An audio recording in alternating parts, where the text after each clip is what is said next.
Oi, gente, bom dia. Meu nome é Thalita, sou a professora substituta. Vou passar uns dias aqui com vocês, tá? Quero dizer que eu já tô no grupo da sala, então qualquer dúvida vocês podem me perguntar, que eu estarei disponível, tá? O tema da aula de hoje é Biologia 1, aula 8 da apostila, né? O tema é o sistema respiratório e sistema digestório humano. A da apostila da página 166.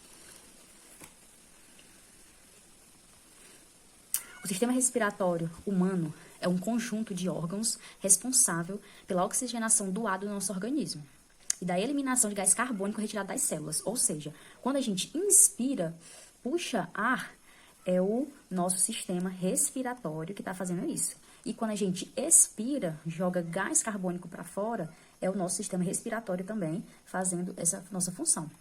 Basicamente, o sistema respiratório ele é composto pelas fossas nasais, faringe, laringe, traqueia, os bronquíolos, que são as ramificações dos brônquios dentro aqui dos pulmões, e os próprios pulmões. Cada órgão desse do sistema respiratório é fundamental para manter o equilíbrio, a homeostase desse sistema.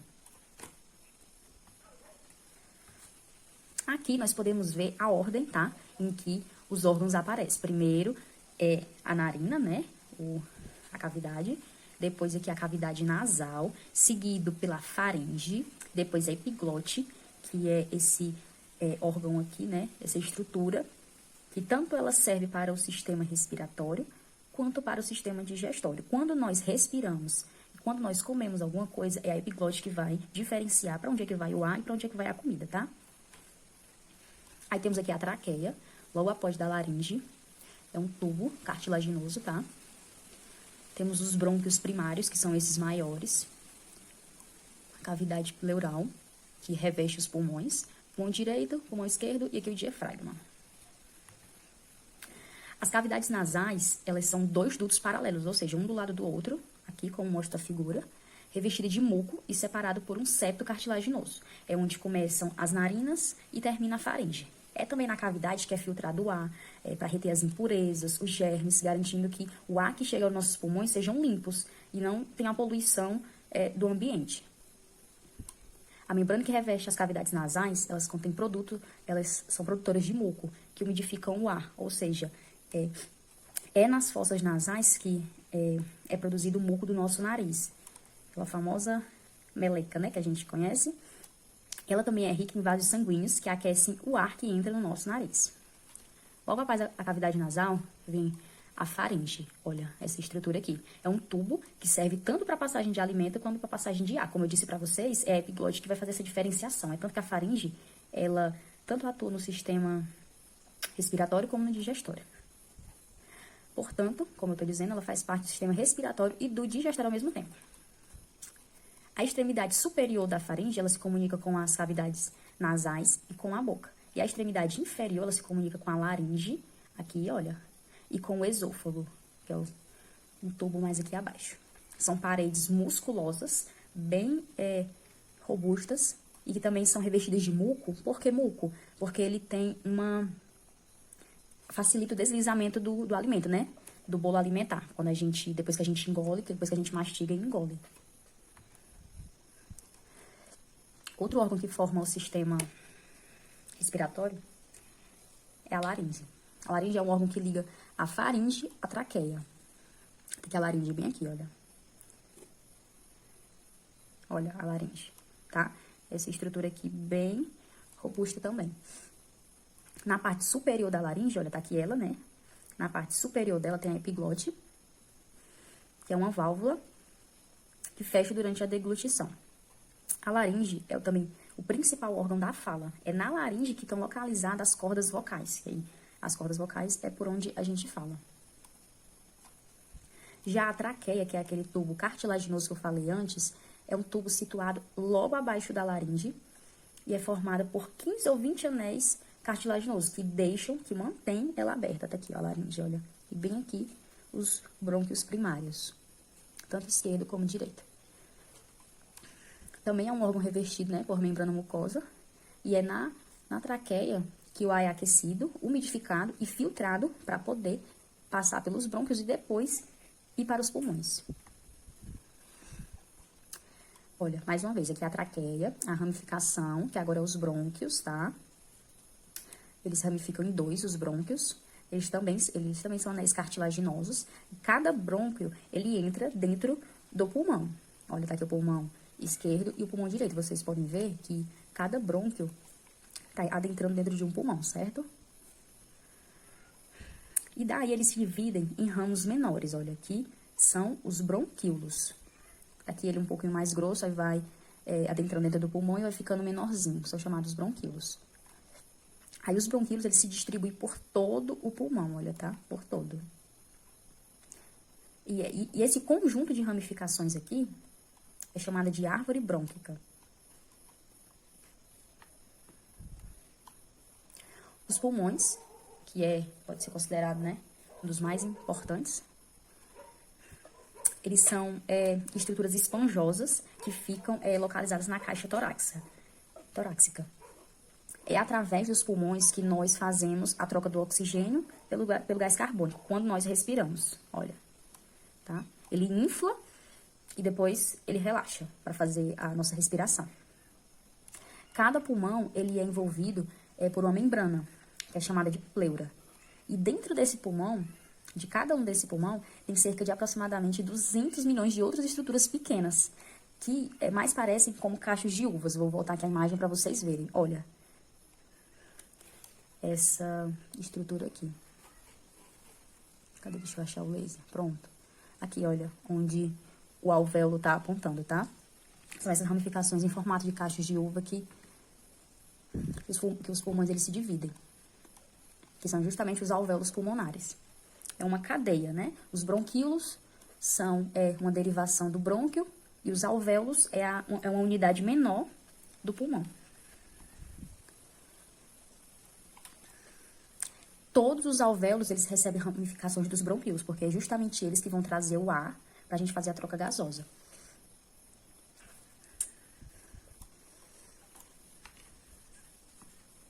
Esse aqui é um mapa mental com a revisão sobre todo o sistema respiratório, tá?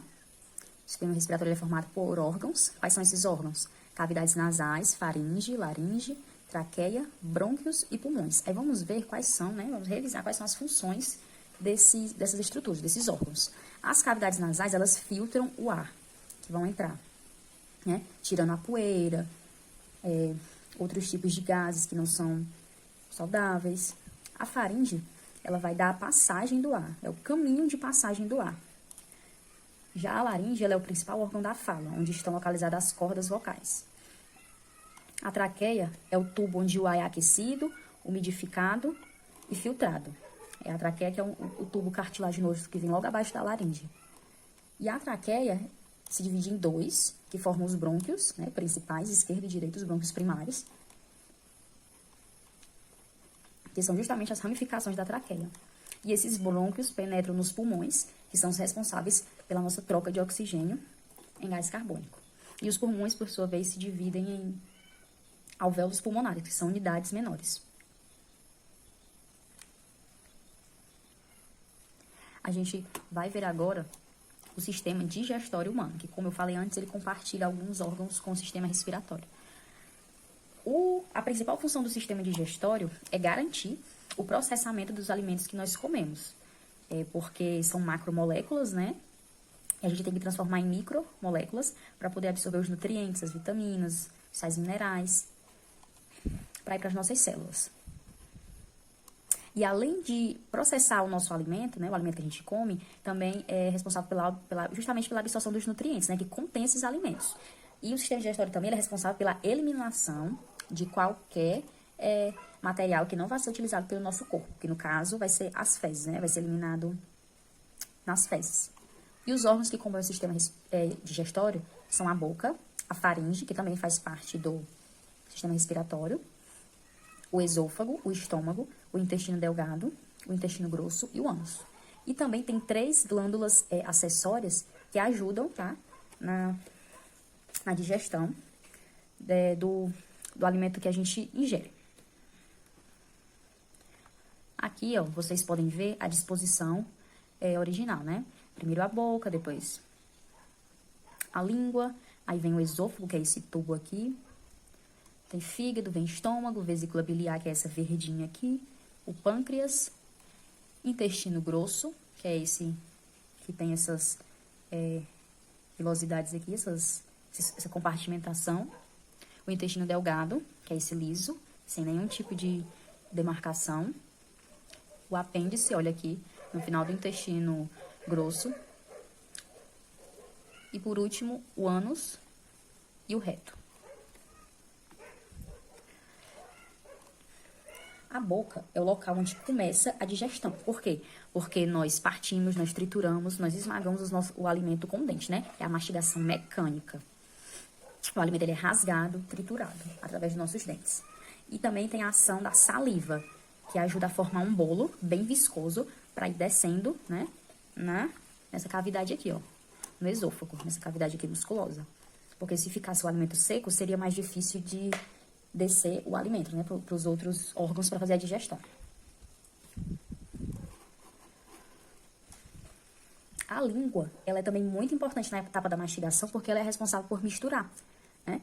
Nós comemos vários tipos de alimentos, comemos arroz, comemos feijão, né? Todos eles vêm separados no prato, mas a língua, ela faz essa mistura, né, da saliva com os movimentos dela para misturar, para formar o bolo alimentar. E a língua também que ajuda na deglutição, né, que empurra o alimento depois de mastigado, primariamente, para a faringe. A faringe é esse órgão aqui, olha. Tá? Essa estrutura, esse canal. Como eu disse, é comum no sistema digestório e também tem participação no sistema respiratório. Ela se abre em direção à traqueia e ao esôfago, justamente porque por ela passa o ar e também passa a comida. E depois que a língua empurra o bolo alimentar, né, com os movimentos e a força do músculo, aí vem descendo aqui, tá? O esôfago, ele é um órgão tubular e musculoso que se conecta com a faringe e com o estômago. Ou seja, depois, bem aqui, olha em cima, né? Imaginem aqui. A boca, a língua, aí a língua empurrou para a faringe, aí bem aqui tem a ligação do esôfago com a faringe. Aí ele vem, desce, por movimentos peristálticos, movimentos de empurrar, tá? O bolo alimentar, com as contrações desse músculo liso. Aí vem descendo, descendo até o estômago. O estômago, ele é um órgão que ele é dilatado e ele é localizado um pouco abaixo do diafragma. É nesse órgão aqui que o bolo alimentar ele vai sofrer a ação do suco digestivo ou suco gástrico, que a gente já vai sair da parte da digestão mecânica, né? Que é o movimento dos dentes rasgando e triturando, para a digestão química, que é o segundo tipo de digestão, que são as enzimas que fazem isso, né? As enzimas do suco gástrico, que ele mistura, mais uma vez, né? Através da força muscular do estômago. E a partir desse momento, quando chega no estômago, já não é mais chamado de bolo alimentar, tá? Quando era lá na mastigação mecânica, agora é chamado de quimo. O suco gástrico, né, que é a mistura que tem no estômago, ele tem componentes como a pepsina, que atua na digestão das proteínas, ou seja, da carne, tá? Dos vários tipos de carne, ovos, coisas derivadas de animais, e ácido clorídrico, que torna o pH do estômago baixo e promove justamente a ativação dessa pepsina. Na maioria das vezes, apesar de serem, né, ácidos e uma enzima, como a pepsina, eles não causam mal, né, não causam irritação à parede do estômago, porque tem uma grossa camada de muco que protege, que reveste esse músculo chamado estômago.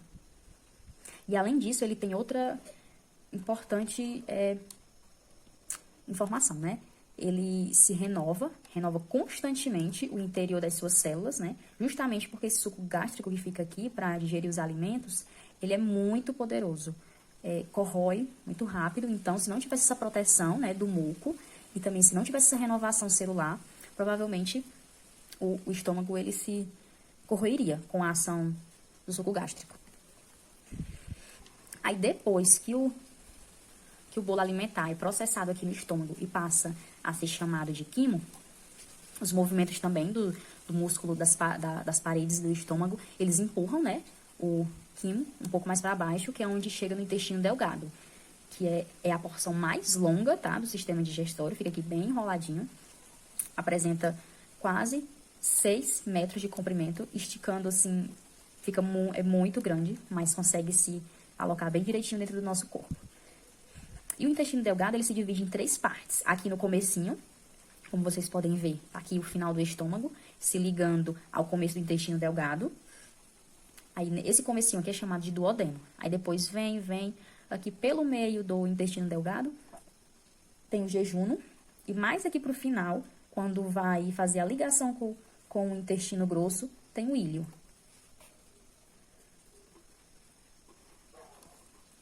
Nessa primeira porção aqui, que é o duodeno, né? O quimo, que saiu daqui, que não é mais bolo alimentar, vindo do estômago, ele sofre a ação do suco pancreático. Vocês lembram que eu falei do suco gástrico? Que ele é bastante corrosivo e que o estômago tem 2 tipos de proteção para não se irritar.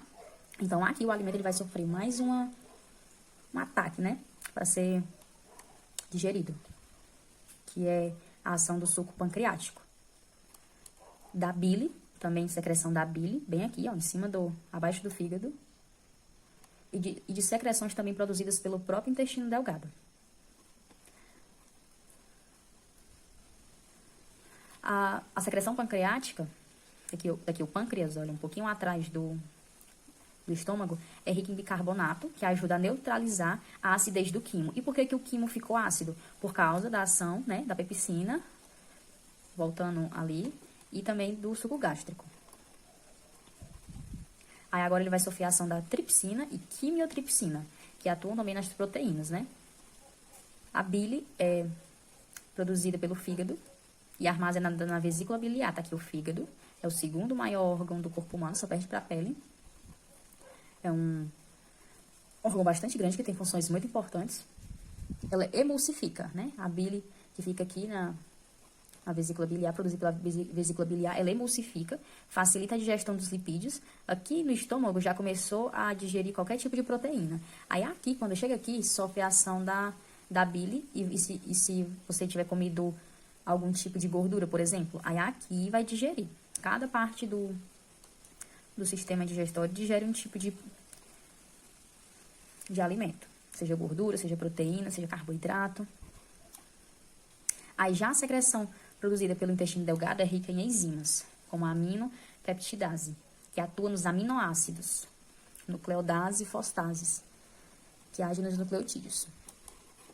Aí o jejuno e o ílio, as porções seguintes, né? Aqui é o duodeno, tudo isso daqui que eu falei foi no duodeno. Ó. Tá aqui a ação da bile, né? A vesícula biliar, joga a bile aqui e faz todo esse processo que eu falei, de emulsificar, de facilitar a digestão dos lipídios, de digerir os aminoácidos. Aí quando chega aqui no meio, jejuno, né? Atua na absorção dos nutrientes. Aqui quebrou, né? Mais ainda as moléculas dos alimentos. Quando chega aqui, ocorre a absorção dos nutrientes. Tudo que a gente comeu que vai nos servir para alguma coisa, seja para estocar gordura, vitamina, a gente vai absorver já nessa parte.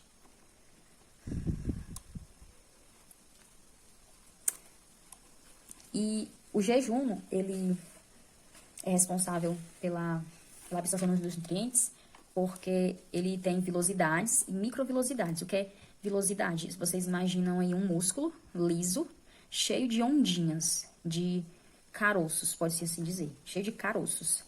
Aí esses caroços, eles ajudam a absorver os nutrientes. As vilosidades são dobras do revestimento do intestino, né?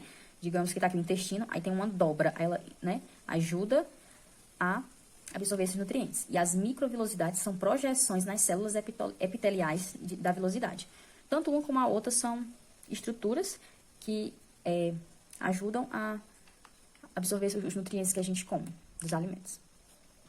Aí depois que passou por aqui, que veio até o ílio, olha, tá? Aqui é o finalzinho do ílio, aí o alimento passa para o intestino grosso, que nessa parte aqui já não vai ter mais quase nenhum nutriente para o nosso corpo ele absorver.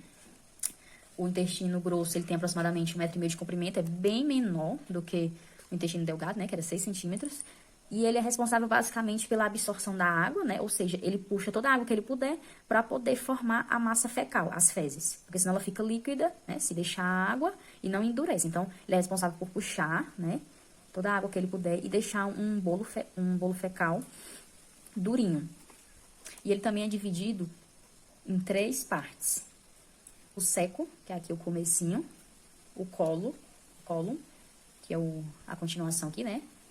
O meio, digamos assim, e o reto, que aqui já vai sair as fezes, né? Tudo que não serve mais para o nosso corpo. E é no seco que a gente vai ver a projeção do apêndice, né? Tem aquela doença apendicite, pois é no apêndice, um apêndice inflamado. O reto, ele termina em um estreito canal, chamado de canal anal, bem aqui, olha, no finalzinho, por onde exatamente nossas fezes são eliminadas. Aí aqui são as glândulas salivares que atuam no processo. Eu expliquei aqui lá no comecinho, né, que a nossa boca e os nossos dentes, nossa língua é responsável pela mastigação mecânica. E que a língua, com a sua saliva, ela ajuda a juntar, né, a formar o bolo alimentar. Só que essa saliva que tem na nossa língua, ela é formada pelas glândulas salivares, que é responsável justamente pela produção de saliva. Que a saliva é uma substância muito rica em água e em outros componentes também, como enzimas. E ela ajuda justamente a lubrificar o bolo alimentar e também possui ação antibacteriana. Essa parte aqui de lubrificar o bolo alimentar é justamente para facilitar descer aqui pela faringe e depois passar pelo esôfago. Aí são 3 tipos de glândulas salivares. A glândula parótida, que fica aqui acima da língua. A glândula sublingual, que fica abaixo da língua. E a glândula submaxilar, que fica aqui abaixo do nosso maxilar. Aí outra glândula que atua no nosso sistema digestório é o pâncreas, né? Que ele é uma glândula mista, ou seja, ele possui tanto funções endócrinas como exócrinas. A função exócrina do pâncreas é porque ele é responsável pela produção do suco pancreático, que apresenta uma série de enzimas que atuam na digestão. O suco pancreático é aquele que, quando chega lá no duodeno, vai ajudar a digerir ainda mais o quimo, né?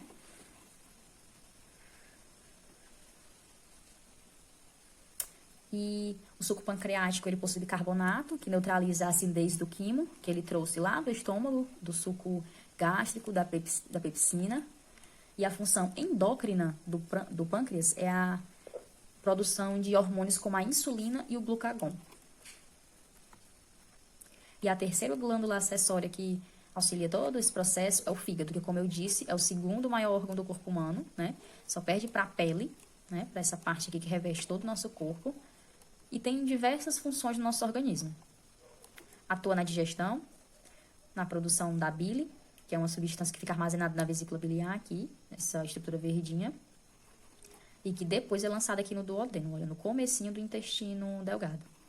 A bile, como eu disse antes, ela atua na emulsificação de gorduras, funcionando como um detergente. Ou seja, quem nunca viu um prato todo engordurado e quando a gente joga detergente nele, o que acontece? A gordura, ela se dissipa, né? Ela, se dissolve, desaparece. Então, a bile, ela faz justamente isso. Ela quebra as moléculas de gordura, né? Bem miudinhas mesmo, micromoléculas, para que a gente possa absorver os nutrientes. E esse foi o conteúdo de hoje, tá? Para sistema respiratório e digestório. Bom estudo para vocês. E vou colocar a atividade, né? Lá no grupo, tá bom?